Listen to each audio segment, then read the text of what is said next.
was on Iyanla Vanzant's Fix My Life. Now, I haven't seen the episode. I don't watch Iyanla Vanzant's show.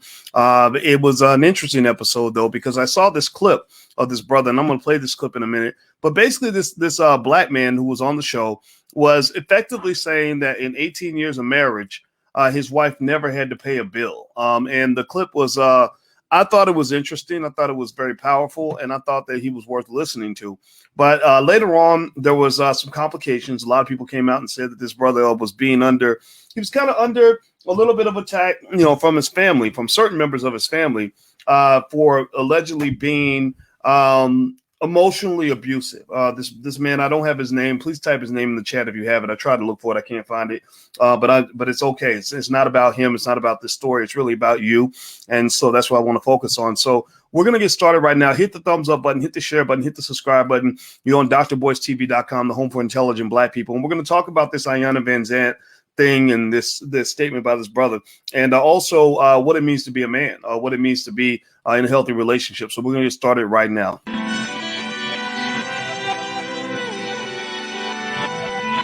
Here we are, clan the isms, cataclysm, great. Our people out here struggling, trying to make it in this state.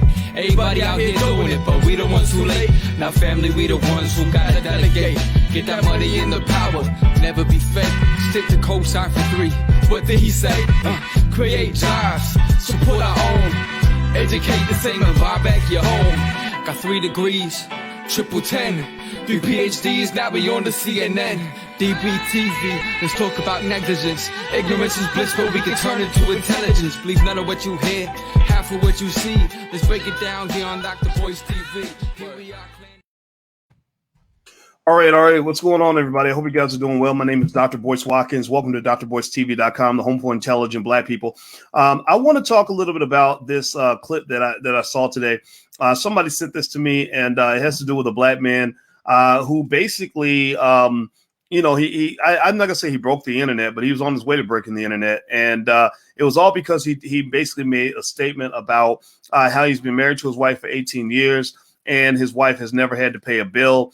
And he says that's what a man does. A man takes care of the bills so that his wife doesn't have to worry about these things. Well, shortly thereafter that, after I saw the clip and I shared it, a lot of people jumped in and told me this brother was on Iyanla Vanzant's show, Fix My Life. And basically he was under fire. He was under a lot of fire.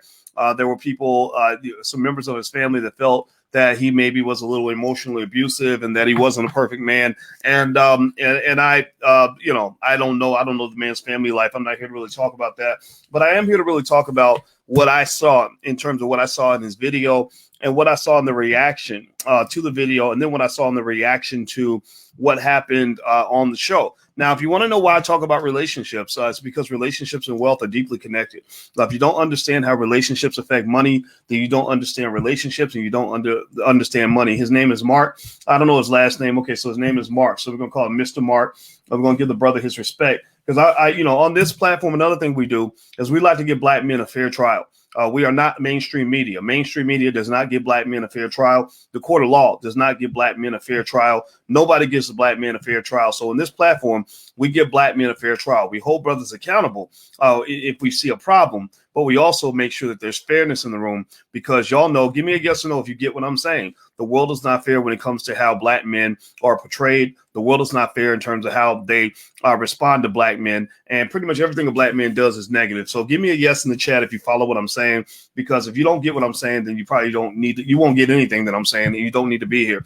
So anyway, so let's keep going. All right. So hit the thumbs up button, hit the share button, hit the subscribe button. I want to remind you guys, as I remember this, I heard from speaking of Black men, I heard from the homie Ice Cube. Ice Cube is coming in either tomorrow or the next day. He said he wanted to come back and talk on drboycetv.com. I'll let you guys know when that goes down. I have a lot of respect for Ice Cube. I think that what he did as a Black man was extraordinary, and what he did for the country was great, and it's certainly better than what a lot of these worthless politicians are doing when they spend a whole year to decide if they want to send you a $600 check.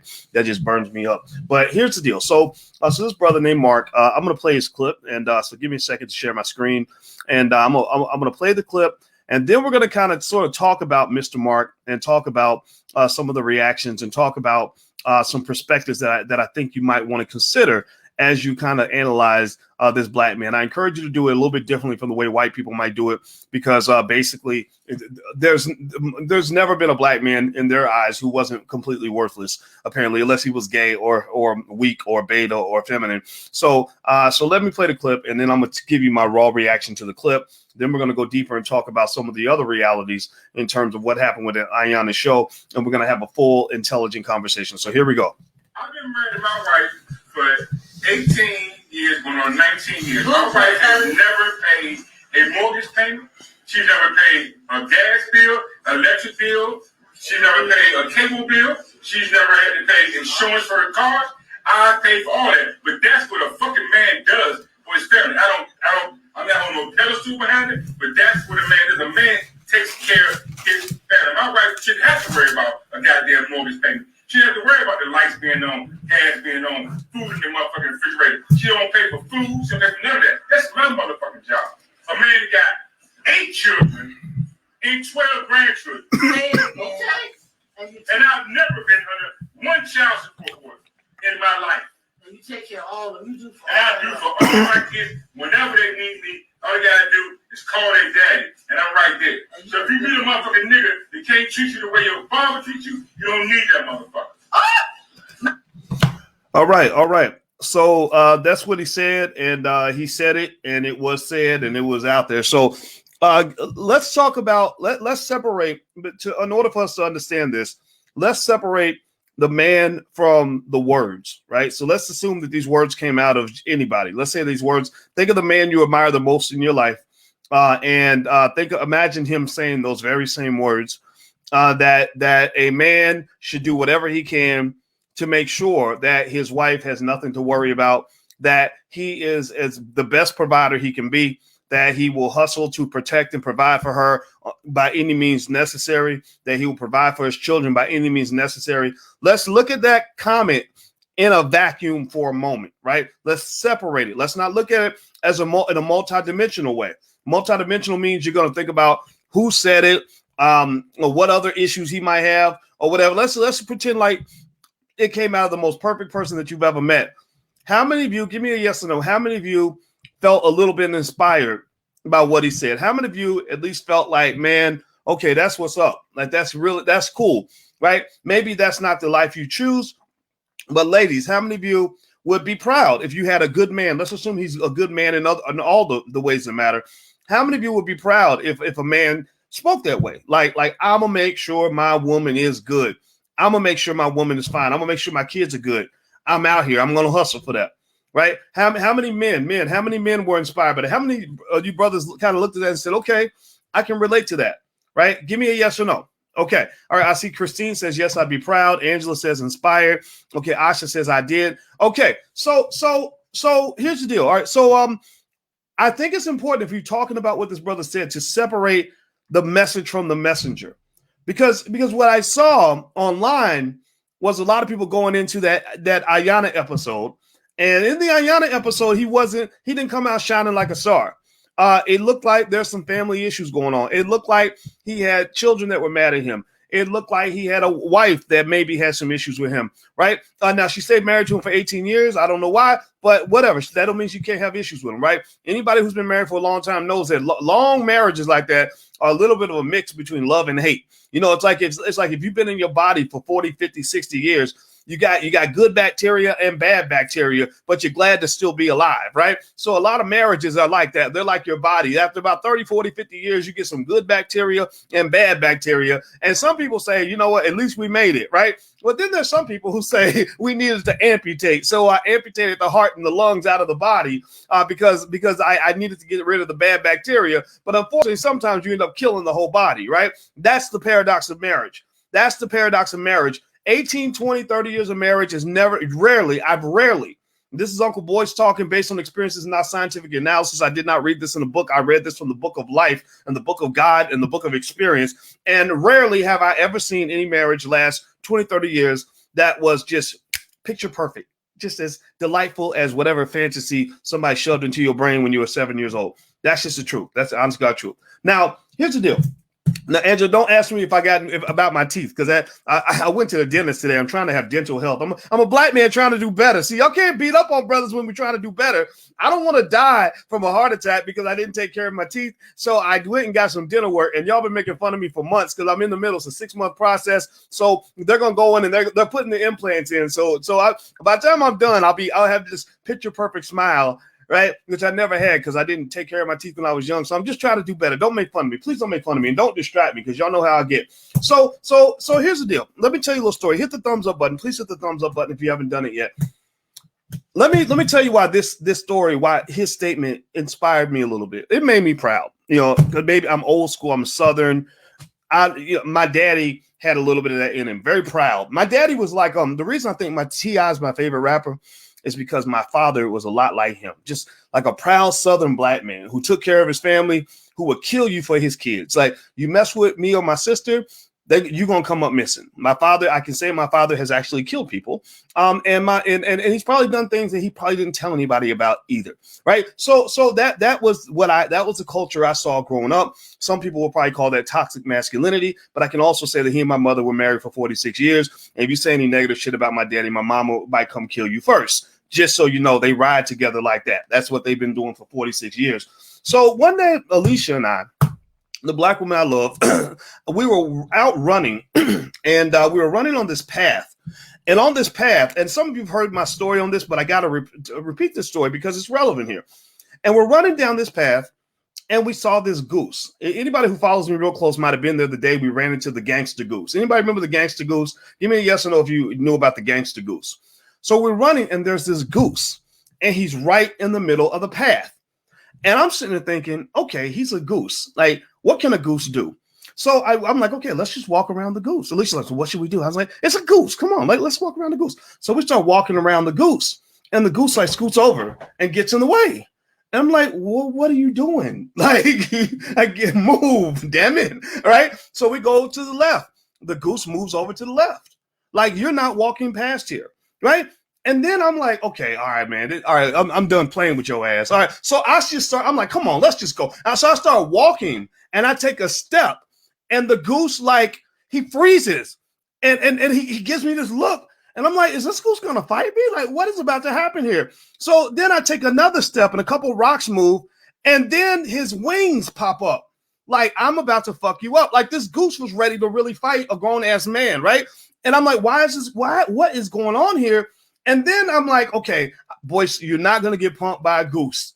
And so I take one more step, and his neck, I swear to God, this little tiny goose, his neck stretches like this. He made himself taller.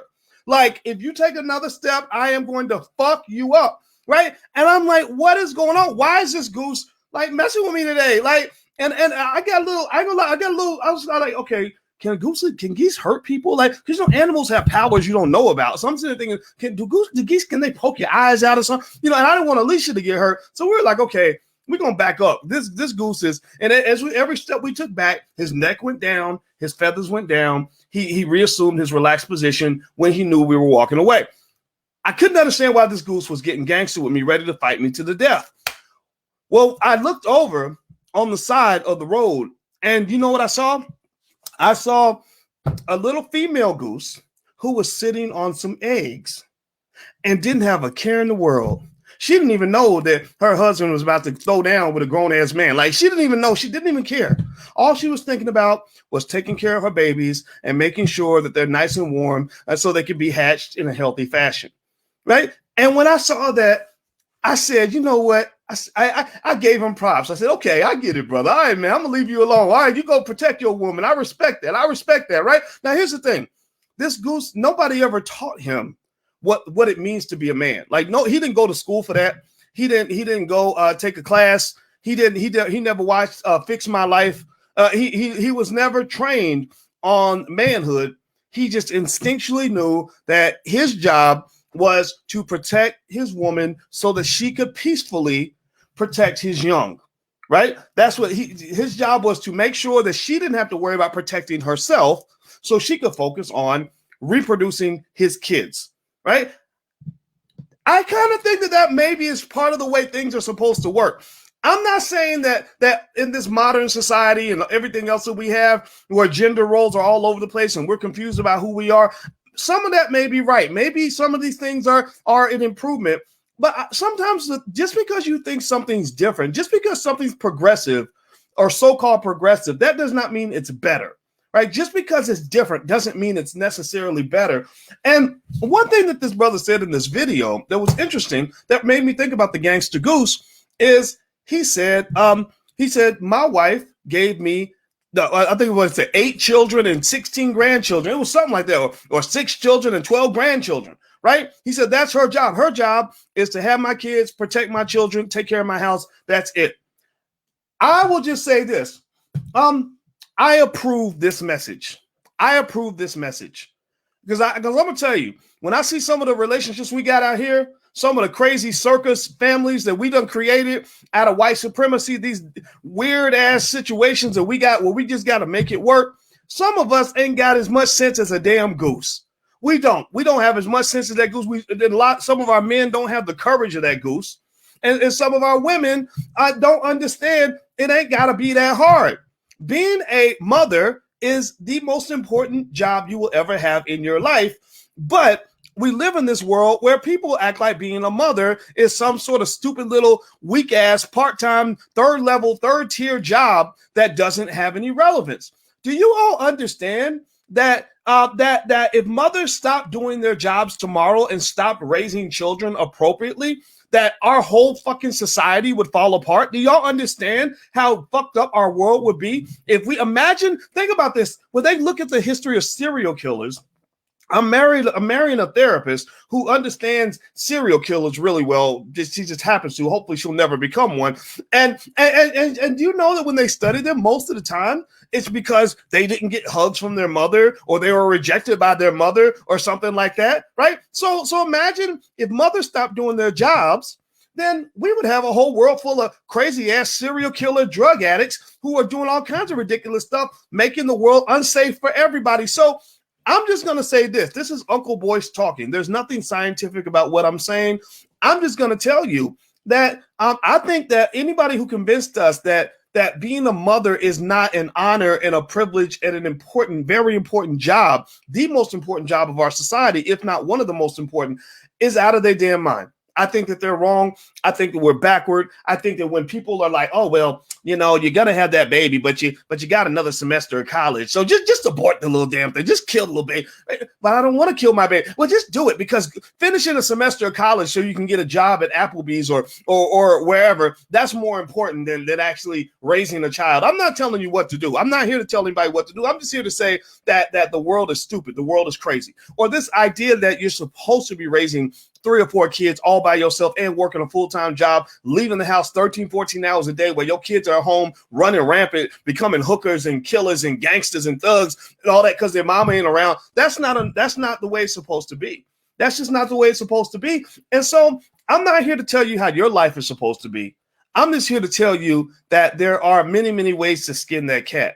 And the other thing that geese understand that human beings don't understand is this. I learn a lot when I go running with Alicia, partly because she lectures me the entire time. We're a couple of know-it-all college professors, so you can imagine us trying to talk over each other. So I learned, my secret weapon is I learned how to just shut the fuck up and let her talk. So she's talking, I'm listening, I'm hearing about psychotherapy and analyses and relationship therapy and everything. And I'm learning. I'm like, okay, you know, but she's a social worker. I'm not a social worker. I'm a finance guy. So I'm a little bit, you know, my daddy was a cop. So we're kind of like, you know, very much like cut and dry, like, oh, well, stop feeling sorry for yourself. Just do the damn shit. Like, get off your ass, right? That's how I am. But she's like, well, no, Boyce, he didn't get love from his mother. And that's why he blah, blah. And I'm like, yeah. So anyway, so I'm listening and we're running and I see some more geese. I see geese everywhere. We were stepping through geese shit, like as we were running.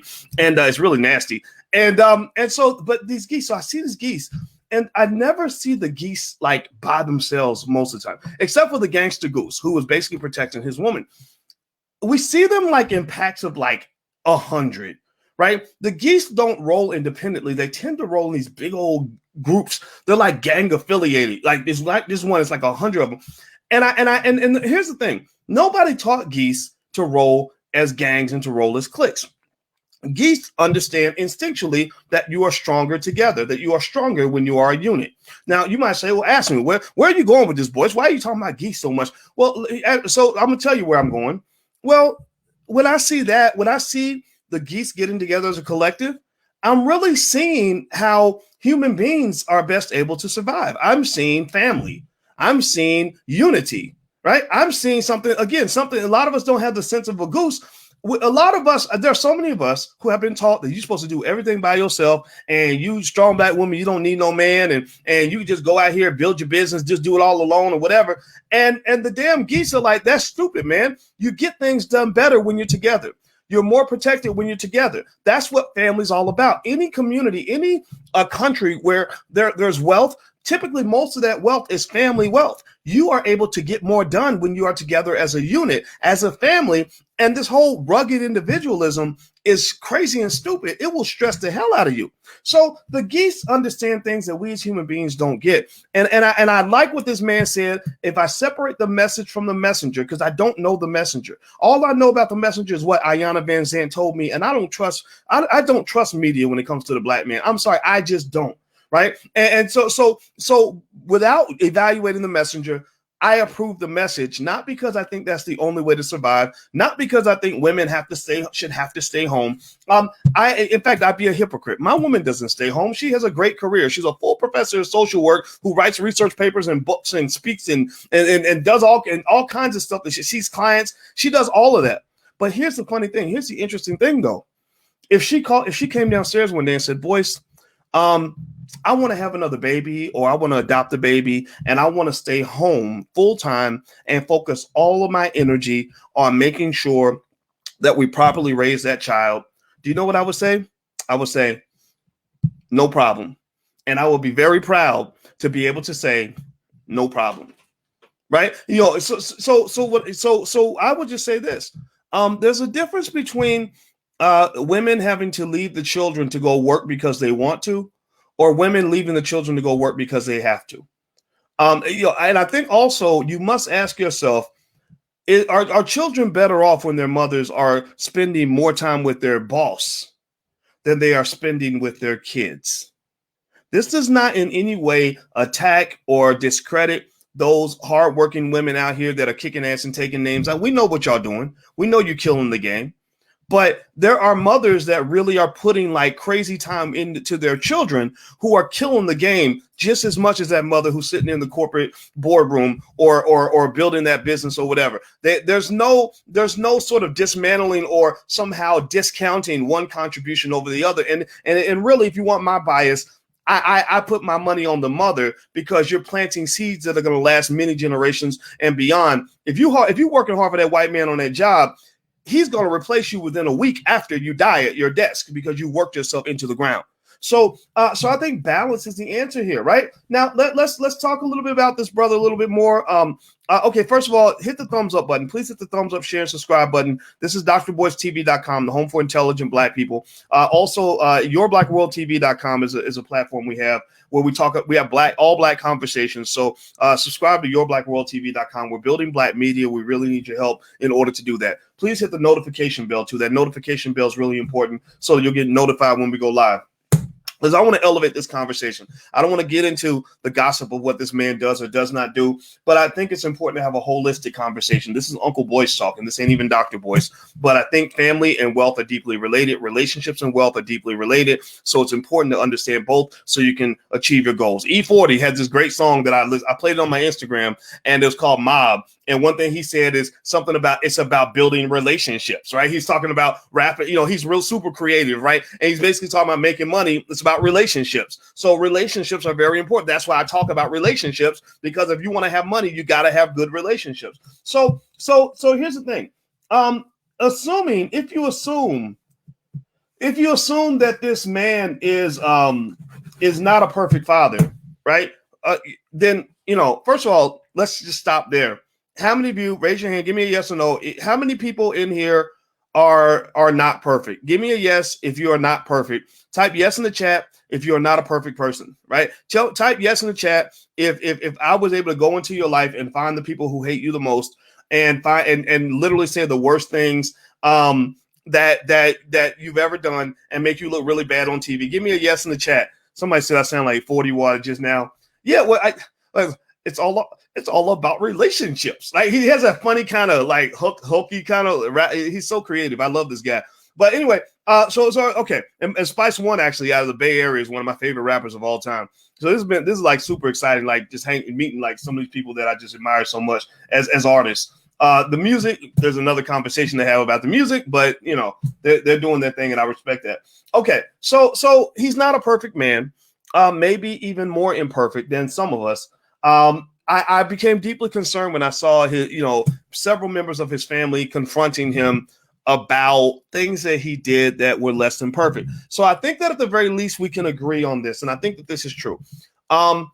If you listen to the man's clip, and I'm gonna play the clip again one more time so we can hear it, he doesn't say that the only requirement for being a man is to be a provider. He doesn't say that being a provider guarantees that you're a man. It sounded to me like he was saying that being a man, one of the main conditions of manhood is providing and protecting, right? That doesn't mean, so there may be a list of 5 things required to be a good man for your woman. It depends on the relationship. Every relationship specifically negotiates its gender roles, in my opinion. I think every relationship, you got to communicate so you can each understand each other, and you decide, okay, I'm going to do this, you're going to do that, right? So I don't think there's any sort of one size fits all. But if you watch his clip again, and I'm going to play it again, I don't think he said that this makes me a perfect man or that this is all that a man needs to do. I think he was basically saying that his source of pride, the area where he's getting it right, is that he's providing for his woman. So let me play this clip again so we can kind of hear his words, so we can kind of decipher what the brother said. Because I told you, black men get a fair trial on this platform. We're not going to let them off the hook, but we are going to be fair. So let's play the clip again. Here we go. For 18 years, going on 19 years, my wife has never paid a mortgage payment. She never paid a gas bill, electric bill. She never paid a cable bill. She never had to pay insurance for her car. I pay for all that, but that's what a fucking man does for his family. I'm not on no pedestal behind it, but that's what a man is. A man takes care of his family. My wife shouldn't have to worry about a goddamn mortgage payment. She doesn't have to worry about the lights being on, gas being on, food in the motherfucking refrigerator. She don't pay for food. She don't pay for none of that. That's my motherfucking job. A man got 8 children and 12 grandchildren. Say it again. Okay. And I've never been under one child support order in my life. And you take care of all of them. You do for and I do for all my kids. Whenever they need me, all you gotta do is call their daddy, and I'm right there. So if you meet a motherfucking nigga that can't treat you the way your father treats you, you don't need that motherfucker. Okay, so let me just tell you a couple. Let me tell you a couple things I observed in this clip. First of all, I don't care what Iyanla says. This man's whole family does not hate him. I know they paint it out like this. They, when they go after a black man, unfortunately, sometimes it ends up looking like another episode of Surviving R. Kelly. Where they have 10,000 people that know you, but they'll pick the 5 people who hate you the most and literally make it seem like the whole world hates you because those 5 people hate you, right? You know what I'm talking about, right? And that to me is a problem because I want to see a balanced perspective, right? So if I was really to find out where we can help this man become a better man, assuming that that's what the family wants to do, it wouldn't be a matter of me only listening to the people who are pissed at him at that moment, right? Or if you are pissed at him, I would say, okay, tell me 3 things he doesn't do well, and then tell me 3 things he does do well, right? You can tell from this clip that his whole family doesn't hate him because there's somebody in the background saying, that's my daddy, or I'm proud of you, or way to go, or say it again, right? Did y'all catch that? Did y'all hear that? He had relatives cheering for him and saying, that's right. We are so proud of the fact that we got this father who goes extra hard to make sure his family's provided for. Just because he is assuming that this is true, we don't know what he does as a provider, but just because he's not perfect over here, that does not mean that he can't be proud of what he's accomplished over there. Right? Like imagine if you went to school and you made an A in one class and a D in the other, and somebody said, well, you get a D for all your classes because you got a D over here. That's what they do to the black man. A black man, in many cases, will do 5 things really right, really well, and 1 thing wrong. And then they'll say, well, you did 6 things wrong. You did 6. It's like, no, I did 5 things right and 1 thing wrong, motherfucker. Fuck you, and stop that shit. This is ridiculous. And it goes back. You saw that same sort of crazy venom back in the political arena. When everybody wants to forgive Joe Biden for killing and incarcerating black men for a living, hundreds of thousands of black men go to prison because of Joe Biden. It's like, oh, well, he's changed. We can forgive and forget. But then Ice Cube comes along and says, we should do something for black people. Oh, that raggedy nigga, what's wrong with you? Sit down and rap. Shut up and rap. Nigga, what's wrong? Are you crazy? What is wrong with you? Seriously, what is wrong with you? Like at least have some damn balance. You ain't got to agree with what he was trying to do, but at least show that respect and say, thank you, black man, for trying to get out here and doing your best to support the community. We appreciate that. I don't agree with you, but I support you, right? And thank God a majority of people get that message. Thank God that there are people who get it, but there are some people who are in a toxic mind frame. They don't know how to do anything other but incarcerate a black man. They don't know how to do anything other than string a black man up in the street by his testicles and tar and feather him and burn him at the stake. Right? You're doing your best to destroy the power and reputation of the people that some of whom may not be perfect, may have flaws, but they're trying to help. They're trying to protect. All he's saying is, I'm proud of the fact that I take care of my woman. She ain't never had to pay a bill. He's also saying that real men should be doing that. He's challenging black men to do better. He's saying to those wimpy ass black men, you know, those guys that 35 years old sitting in their mama's basement in their drawer smoking weed and playing Xbox all day. He's saying, get up off your ass and do your best. Try, take care of your family. That's what he's saying. Good. Okay, can we at least clap for that?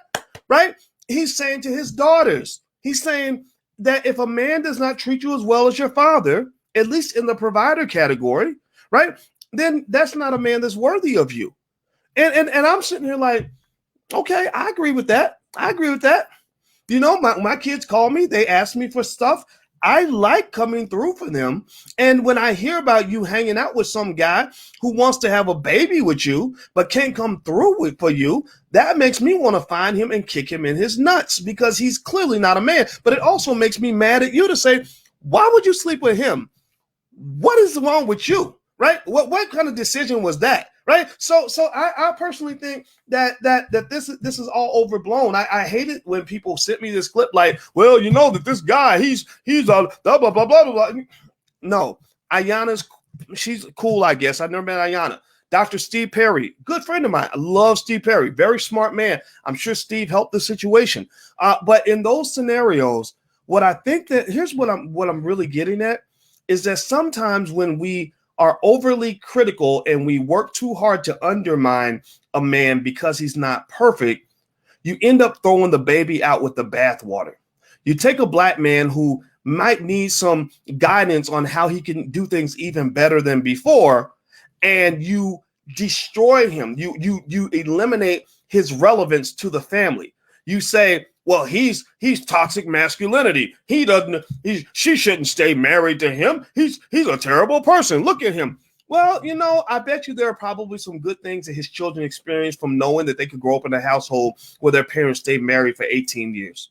And I can say this. I grew up. My daddy is my daddy, if he was 18 years old today, he'd probably be a gangster rap or something. He'd be like, when he's 21 Savage or something, because he was all into all kinds of stuff back in the day. So he wasn't a perfect man. And I'm sure some feminists would have told my mother that she'd be better off leaving him. But let me just tell you a little secret. We as children really appreciated the idea that we could come home and know that one of our parents wouldn't be missing that day because they got into a fight and decided to divorce each other. Like we grew up with a rare privilege that a lot of black kids don't get anymore, which is knowing that we could just worry about little shit because we knew that the big shit wasn't going to happen. We knew that our parents were never going to just abandon each other and run off and then try to convince us that we should be rotating between houses, which would have caused us to become criminal and suicidal and everything else. Again, I'm not dissing people that become divorced, but I think that what we have forgotten is that family ain't about you and always having your happiness and your bliss all the time in every single moment. Family's about the collective. Family's about. How about we think about the children too, right? How about we maybe at least say, maybe the kids, if we're able to hold our shit together and to be respectful to each other, even if I don't really like you that much anymore, maybe there's a reason to go ahead and see if we can work this out. Go get a therapist or something so we can hold it together for the sake of the kids, right? I think that when we get to a world where we really we lie to ourselves and make ourselves believe that children are better off without a father in the house, or that children are better off with divorced parents than with married parents, I think that's when you become a little bit crazy. It doesn't mean that something's wrong with you for getting a divorce. I'm not saying that at all. I'm just saying that maybe that means we're a little bit crazy, right? So let me just say this too. The thing about this man is the bottom line is this: you can still learn from what this man said. This idea, the fact that people are trying to destroy all his credibility, like that's what I saw. It's interesting. It's almost like a smear tactic. It's like people send me the video and they're like, look at him on Iyanla Vanzant. Look at how much his relatives dislike him, and look at how screwed up he is. And so it's almost like I'm like, okay, so you're telling me that because he's not perfect, that what he said is not relevant, that literally anything he does from this point on is going to be considered evil. He could buy an ice cream cone for a 5-year-old, and that will be an evil ice cream cone. Like people don't have the ability to discern, to understand that ain't none of y'all motherfuckers perfect. I'm sorry, including Iyanla Vanzant. Iyanla Vanzant got her own shit. Did anybody ever read about her divorce and her messed up relationships where she had to go explain her shit to the world? I'm not dissing Iyanla at all. I'm not saying Iyanla is extraordinarily screwed up. I'm just saying that she ain't perfect, right? And neither is he. And maybe these imperfect people can each give each other advice because we stopped listening to black men. Some families have, and you agree with me, actually. Even if you disagree, you agree with me, because nobody can tell me that it's fun to be a single mother with 3 kids struggling to pay the rent, where you're spending more time with your white ass boss than you're spending with your own damn offspring. And then you wonder why your kid grows up and he's hooked on drugs, or he's out killing people, or your daughter's selling whopping in the middle school bathroom because ain't nobody around to give her no fucking guidance. It's because she's supposed to have 2 parents raising her, not one. That's the reality. That's the truth. That's the uncomfortable truth that we don't want to accept because we want to be so modern. We want to fit in with integration and Eurocentric thinking, right? Because that just makes us so trendy and smart and cool. Yeah, you keep doing that. You keep doing that. Here's another thing. Another thing I find that's really interesting is that when you flip the gender, you find the conversation often changes as well. We start to see some of the bias that exists. We know that biases exist against the black man, and we talk about those on the black woman and the black man. We talk about those on a regular basis. But here's one thing I want you to flip the gender, right? So here's this guy. Again, he's not a perfect man. Apparently, I'm assuming that his relatives have legitimate gripes about whatever deficiencies he may have, and I'm not going to deny any of that. But he's basically saying, this is the one thing I'm good at. I am a good provider. I'm a proud provider. That makes me more of a man that I'm a provider, right? And I agree with that, right? Because he wouldn't be more of a man if he stopped providing. Like, he wouldn't be a better father just because he said, well, you know what? I want to be a better dad, so I'm going to stop paying the bills, right? So this idea that we're taking the more negative side of who he is, and we're spilling that over into the positive to say, well, since he's got the negative over here, that makes it all a negative. No, there's nothing negative about a man who wants to pay the bills and make sure his wife is good. Well, it reminds me, here's what it makes me think about. You ever hear, give me a yes or no if you've ever heard this. Have you ever seen maybe a woman who is accomplished in her professional life, right? Who has figured out how to go and accomplish amazing things on her own. Maybe she went to medical school or law school or started a business, or she rose up the corporate ladder, or she became Secretary of State or whatever. And she brags about how great she is on her job, like how powerful she is. She works next to Joe Biden, so that makes her better than any black man who ever lived because she's closer to white people, and she's risen up the corporate ladder, and she feels like she's the shit. She feels like she's the boss. And then, and I've seen this. I have one friend in mind that had this problem, and I give her a credit because she came to me and explained this problem. So then she said she would come home, and she had a hard time respecting her husband because her husband had like a regular job. I think he worked at UPS. I don't know if he was the milkman or whatever, but he had like a regular job. So she's going off to work. She's a high-flying corporate champion, employee of the year, whatever, and getting raises and promotions, making 6 figures. And she comes home to this man who's working at UPS. And she said that that bossy, like queen bee that she was at work, that made that testosterone she carried that made her a bossy person at work, she would bring that home to her husband, and it would be a problem, right? Because men don't like that. Men don't like to, most straight men don't want to date another dude, right? So you come in with dudeish competitive energy, you're going to get the same energy back, and it's going to become a conflict, right? Nobody wants to nurture a big wet rock, right? When you come in with masculine energy, competitive energy, it's like a man sleeping, not replacing his pillow with a big wet rock. A man is not going to want to nurture and cuddle with a big wet rock. He's going to kick the rock out of his bed and find a pillow, right? So she came home with this big wet rock personality, and lo and behold, her marriage has failed. I think she had 2 or 3 divorces or something like that before she was 35 years old. And it was because she had to kind of go back and reconcile that she realized that she had some sort of, I don't know if you want to call it toxic femininity or toxic feminism or whatever, but whatever the female version of toxic masculinity is, which this man may very well have. I don't know this man. I don't know. For all I know, his relatives could be telling the truth about him. But maybe that's what it is. Maybe he's got a little bit of, of this idea, this false idea. This is an old-fashioned concept that existed maybe in the 30s and 40s, where there were men who thought that if I provide and I pay the bills, that's all I have to do.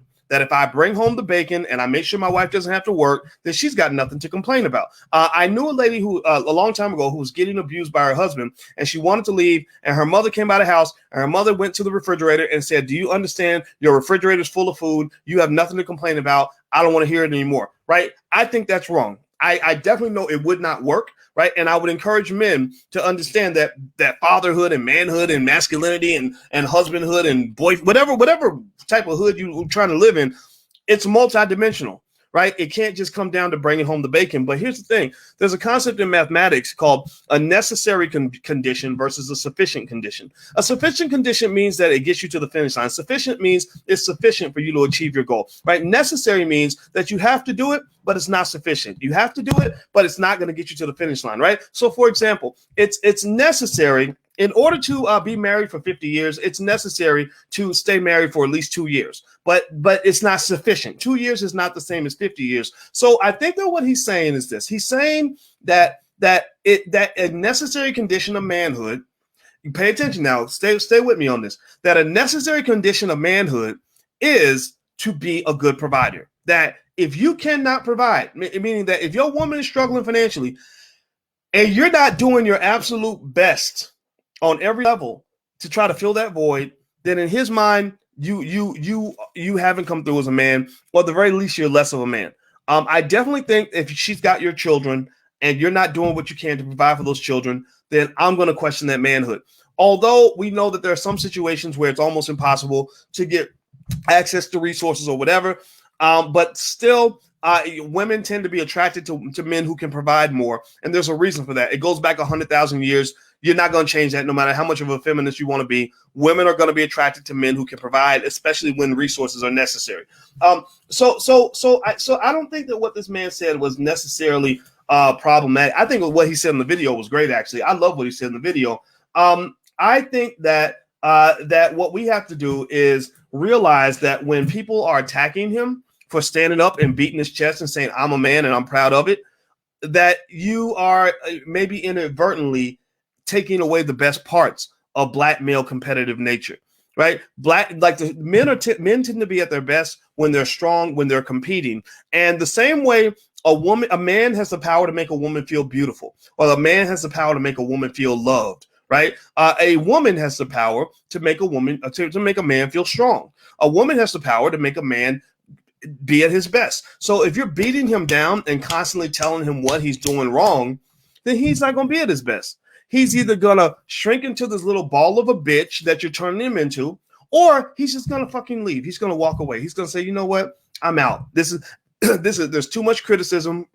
I'm constantly being beaten up on. This is verbal abuse. I'm leaving." Right. So remember this. I think it's important to understand this. People don't accept this, and people don't talk about this much. They don't talk about this much in mainstream media because they hate the black man. I'm convinced. I'm absolutely convinced of that. They hate the straight black man. The straight black man is kind of public enemy number one for logical reasons, because the straight black man is one of your keys to overcoming white supremacy. Because when strong ass men, like say Ice Cube types, step into that bitch and start negotiating, playing hardball with these white boys, they get real nervous because they don't know what to do with that. So just know the straight black man will always be the enemy. He will always be public enemy number one. Their goal is to hunt and kill, seek and destroy. That's why Joe Biden built all those prisons, because they didn't want a Boyce Watkins to make it to the year 2020.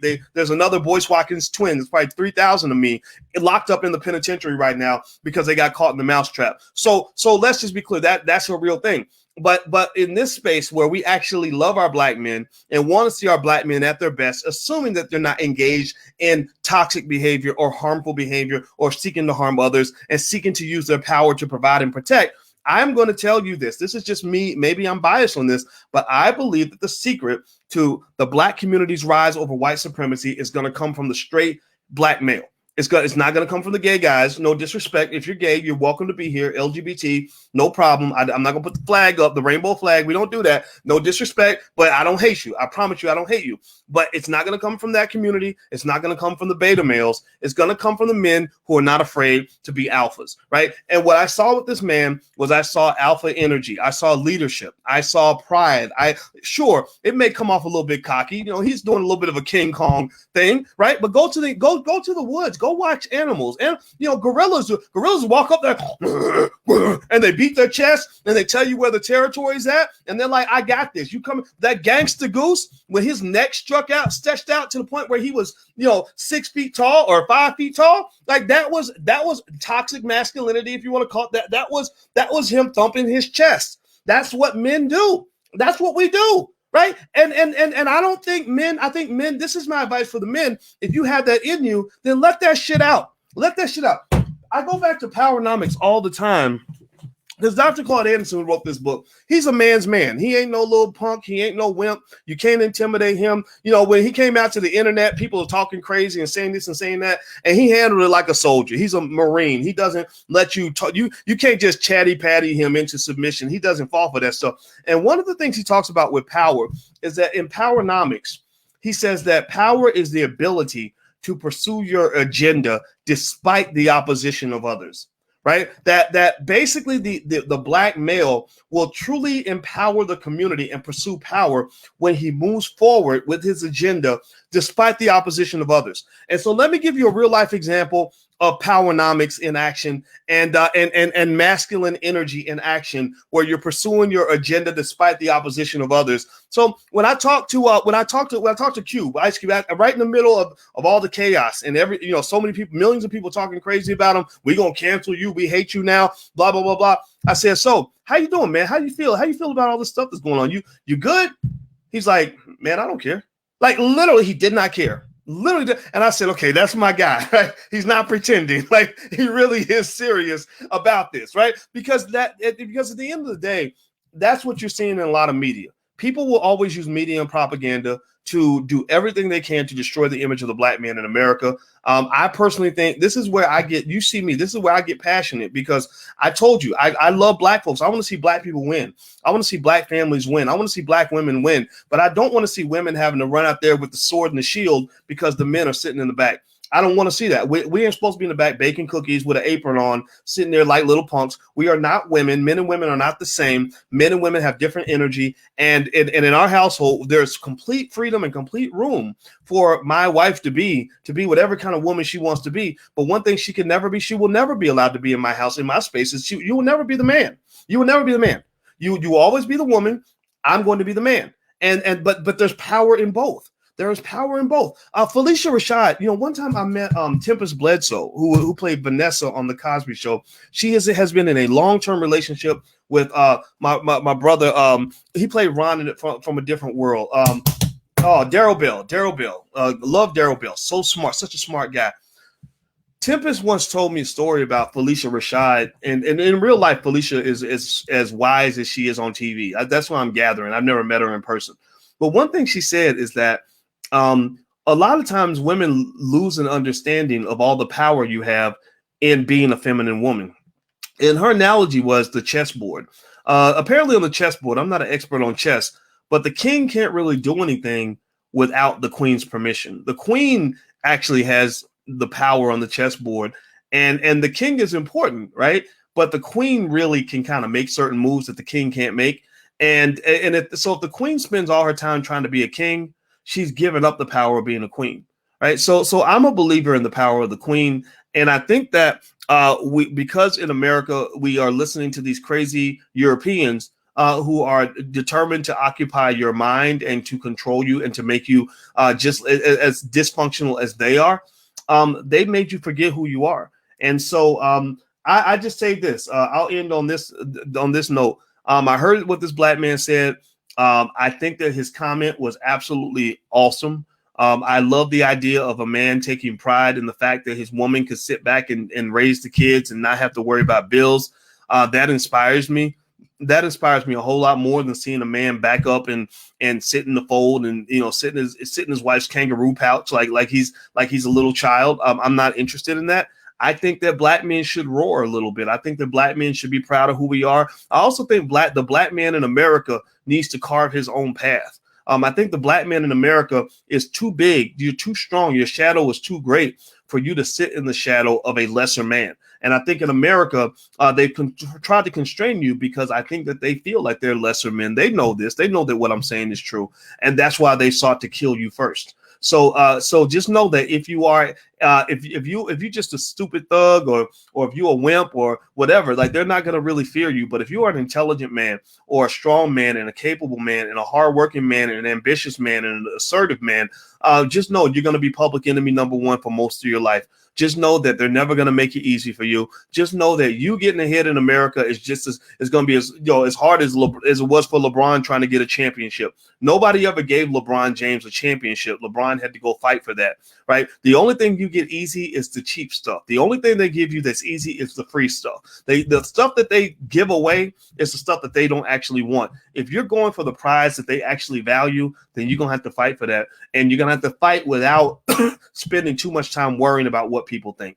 Okay. Are we on the same page? Give me a yes or no if you get what I'm saying. I know I went a little bit out of pocket today, but I can't hide. This is something I'm very passionate about.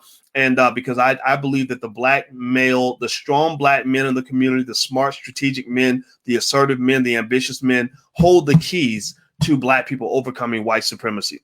So everybody type the word power in the chat so we can end on a good note. Type power in the chat if you get what I'm saying. And I'm going to get on out of here, guys. Hit the thumbs up button, hit the share button, hit the subscribe button. And also for black men, we do have a resource for brothers. If you want to go to the blackbosschannel.com, that's where black men gather and have black male conversations without interference from anybody. They can talk about whatever they want, however they want. And the conversations are really interesting. So those who want to hear from black men can go subscribe. Those who are black men should definitely subscribe. So it's the blackbosschannel.com. There's a URL on the screen. I'm out of here, guys. Have a good day. Thanks for listening. I'll see you soon. Peace.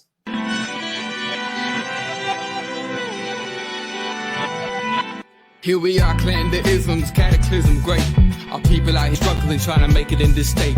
Everybody out here doing it, but we the ones who late. Now family, we the ones who gotta delegate.